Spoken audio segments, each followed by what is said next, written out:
you have one MRE per day. So you would have to break it up and eat a little bit for breakfast, a little bit for lunch, a little bit for dinner. Can you eat other people's? No, they're going to kill you. They're going to whoop your ass.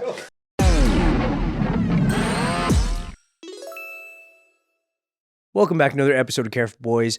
We were not filming a second ago, and then we started asking Bart a bunch of military questions, and the answers just seemed too interesting to not film. So we are going to talk about which era of boot camp for the military do you believe was the hardest? Yeah, we just saw Subi's message from his boot camp that he's about to start. So yeah, I don't know accurately because obviously I didn't go to all the other boot camps.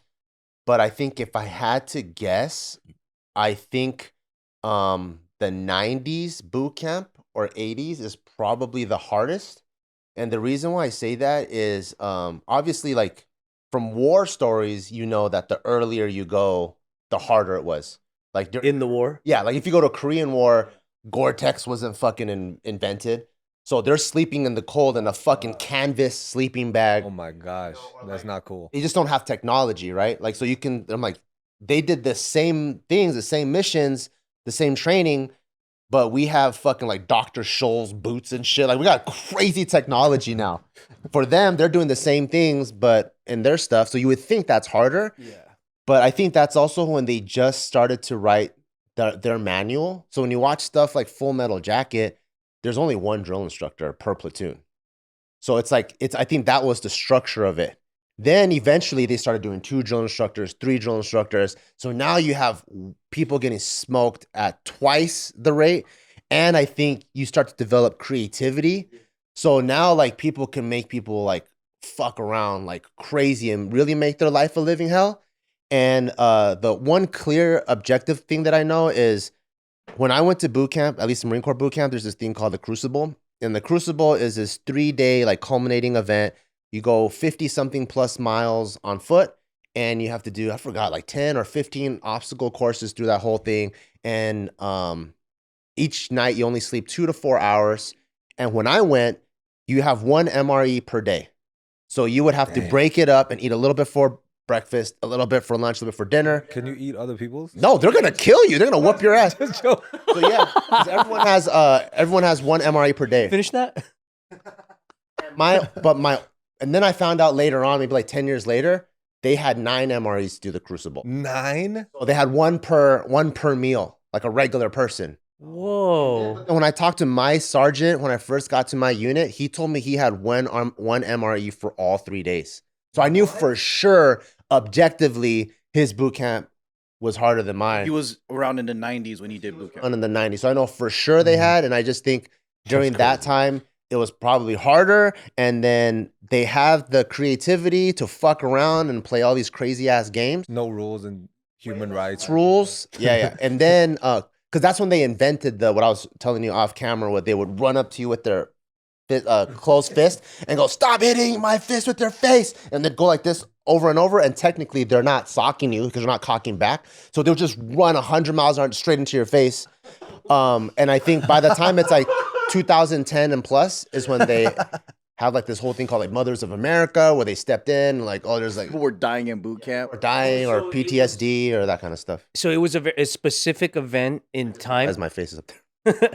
Oh, my bad. It was a specific event in time that caused them to want to change the military for boot camp. Like, what was the motivating factor for them to be like, hey, we need to go easier on these guys? I think there's just too many people complaining. Because then I also heard like maybe 10 years after I came out of boot camp that some branches had like a stress card. So everyone gets handed a stress card at the beginning of boot camp. And anytime it's too crazy, you can kind of like pull it out and be like, time out. I need some time to myself. And I was like, what the fuck? There's no fucking timeout, dude. That's crazy. Better use it wisely, dude. That's cool. Do you think it's better to be really stressed out and then do you know what I mean, and PTSD before you do the war, or like treat them well and give them like, you know what I mean, like treat them well, but also give them the tools to prep to be a. I'm pro this. I'm pro this. But then what if they're so damaged that like they go to war and now they're like fucking PTSD before the PTSD? Maybe pre-boot camp, there needs to be, which they're doing now with what Subin said, there's like a pre-workup phase. But also, I mean, this might be like fucking controversial, but I think a little bit of PTSD is good. I actually think people that pull the card should fail. Yeah, what Like- the fuck? You Like, can't why are pull card? why are they being allowed to finish? You just got a desk job. Yeah. Because you got to think about what the mission is, right? If your mission is to be able to go to war and protect the country, Yeah. and if it stresses you out, then maybe this job isn't for you. Yeah. You And can't have a teammate that pulls the card. Nah, bro. Yeah, Because and you always like not trust them. Yeah, I was like, is this guy gonna pull the card when there's people trying to shoot me? Have you ever met any military vets that feel opposite of you in that way? no, I've never. I've never either. I've never even seen anybody from the military be like, "Oh, they're making it too hard." When I talk to people like in the military, everyone, they keep it 100 and they just go, Marine Corps boot camp looked too hard. That's why I joined the Air Force. So there's like different tiers you could do that to match what you want to do. And then there's people that were like, oh, I did the Army and that was too easy. So that's why I ended up trying for Navy SEAls. Like, you know, there's a scale goes up and down. Damn, dude. Because like the number one recruitment from an Army from a previous branch is actually the Marine Corps. They're like, this is fucking way too hard. I still want to be in the military and serve. So they end up going to the Army and they go do that route. So you can go up and down if you need The to. crazy thing is when I remember Don was saying something about how like when he did boot camp, he was like, "That's the hardest thing I've ever done in my life." And then he did the Special Forces boot camp, and he was like, "That made the first one seem easy." That's crazy. That was my question where like boot camp felt insanely hard for me, right? So I was like, okay, for someone that has done special operations, I was like, boot camp must have been easy as fuck for you then. And he goes, fuck no, that shit was still hard. It's just the other one was even harder. And I'm like, what the hell? And he's done like 3 levels of harder. Damn, dude. That's freaking crazy. So then the people that are deciding to make boot camp easier are people that have not been through boot camp. No, I think they for sure are, because it's the generals, you know, the people that are signing the checks and stuff. But I think they have a much more macro view of it. So, you know, when your view is so macro, where it's like, okay, if I make this easier, but recruitment goes up, they're like looking at that scale. I see. But then on the like boots on the ground scale, like we're like, dude, you're destroying our culture though. It's kind of like, you know, like jujitsu schools.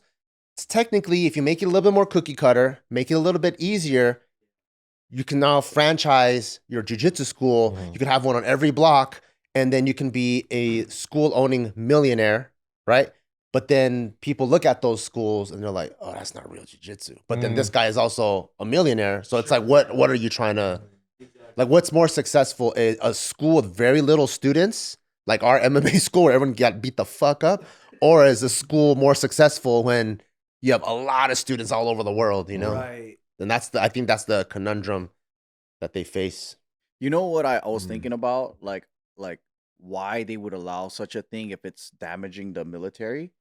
And I thought because one, recruitment is so low, just in general, like militaries all over the world are like suffering with recruitment.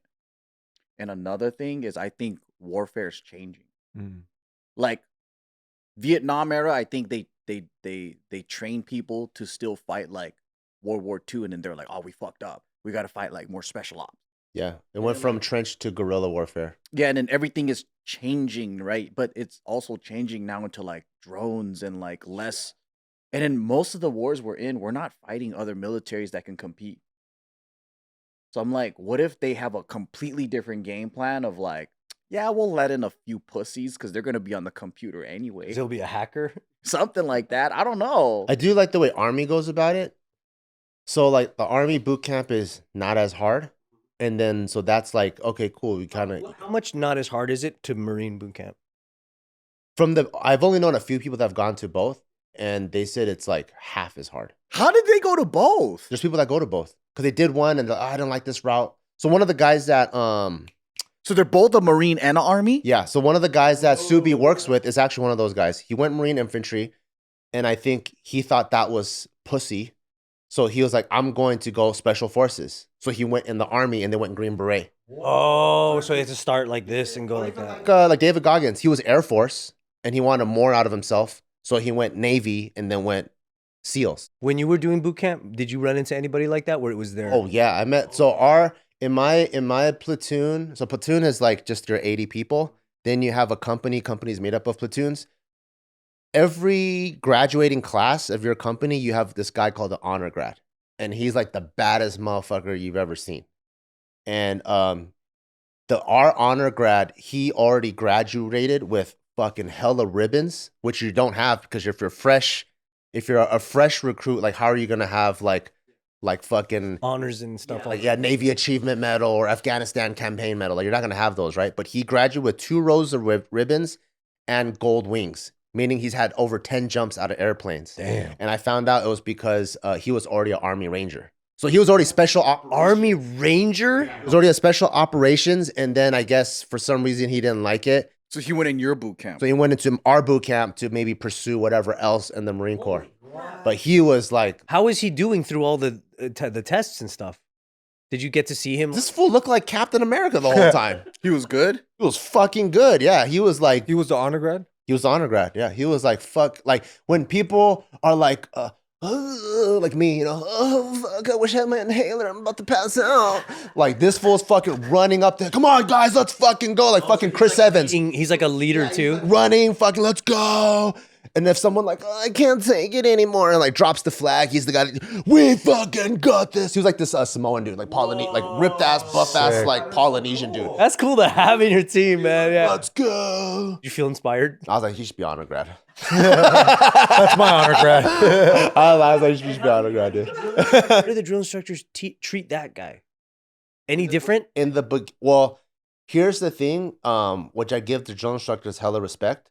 Arguably, that guy went into my boot camp already more accomplished than most drill instructors. Whoa. Right? Because he already has gold wings. He was already special operations in the Army. He went into boot camp like having done more, been to Afghanistan already, been to Iraq, done all that shit more than maybe some of the drill instructors have. But the drill instructors there's no bias. So they'll talk to him like the way they do to you? You could be a general's son and they'll smoke the fuck out of you still. So that I really respect. Ask him why he wanted to go join the Marines now to do something. Like, is he gonna be a raider or something? He wasn't in my platoon, so I didn't get a chance to really talk to him. So I wasn't able to ask. But Do the drill sergeants use that to smoke him? Like, you think what you did was special? You think you did? oh, for sure, probably. Army Ranger my ass. Yeah. when they get off of the field, they're like, that guy was pretty badass. Didn't even for phase sure. him. For sure. I bet you. So there's parts in boot camp where you have to learn how to fix your uniform. And I bet there was parts where he was probably putting his old rank. He was probably already a sergeant, you know, putting his old ranks on or whatever.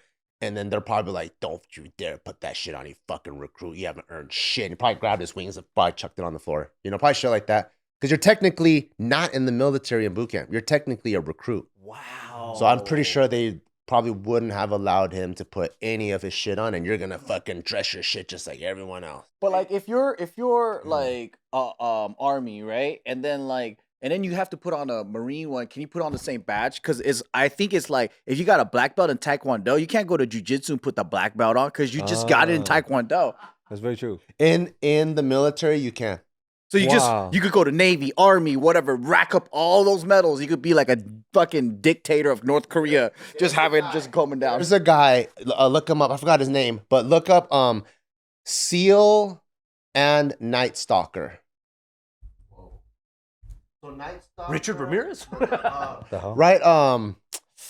gave a seal. Navy SEAL, this guy right there. This guy? Yeah. Holy moly. So if you see his trident, he was a Navy SEAL, and I believe he went in enlisted. So he was already a Navy SEAL. Then he became a Night Stalker. Night Stalker is the most elite pilot in the military. Whoa. So if you think about when Osama bin Laden got assassinated, it was the Night Stalkers that carried the SEALs into. They're the guys that can like fly a helicopter, go upside down, do that crazy shit. So he's special operations aviation, and that's his wings like underneath it. He's done both. Like, it's so rare to have people do 2 types of special operations. He's done both, which is crazy. Oh my God, that's so cool. Yeah, it's crazy. What about that Night Stalker? Oh, that's a way crazier Night Stalker. Nuts. Yeah, it's rare, man. It's really rare to have people do both. But that guy, That guy's a eats, pilot? That guy eats Night Stalkers.